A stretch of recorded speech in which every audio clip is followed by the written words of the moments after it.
the novel is a technology in which, to use kind of Silicon Valley language, Austen disrupts to an extent. But the novel is a technology for understanding how communities work or societies work, right?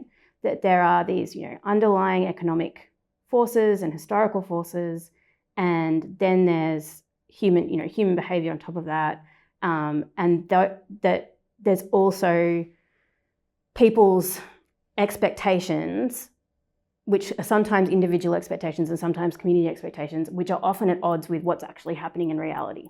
And people often miscommunicate because of that, because one person thinks this is what my life is and this is what's happening, and the other person sees it from a completely different perspective. Like, that's not what I think. That's not what I feel. And I think that one of the things that is so valuable in reading lots of literature is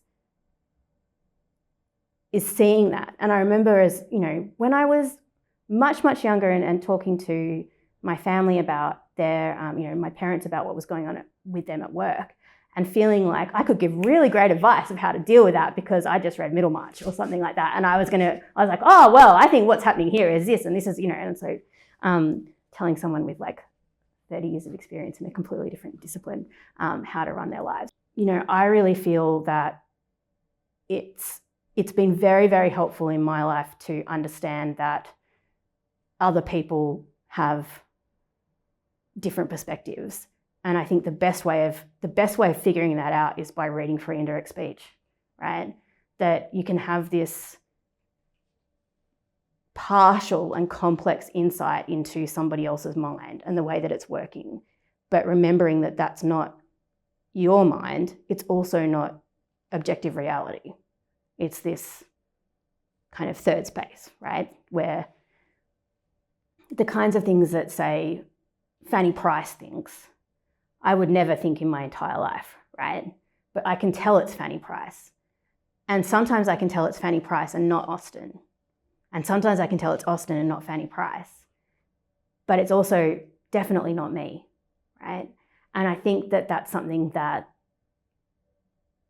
some novels can do. And I used to talk to Ruth about this a lot, actually. I think that's something that some novels can do and can teach us, that we don't, our version of the version of reality that we're seeing is just ours, and it's influenced by a whole lot of things. And particularly what I'm interested in is that it's influenced by what we've read, right? And that we're always falling into a quotation like Anne Elliot. We're always kind of thinking in these very predetermined, overdetermined narrative loops, or and they could be from film, they could be from anything, but they're not.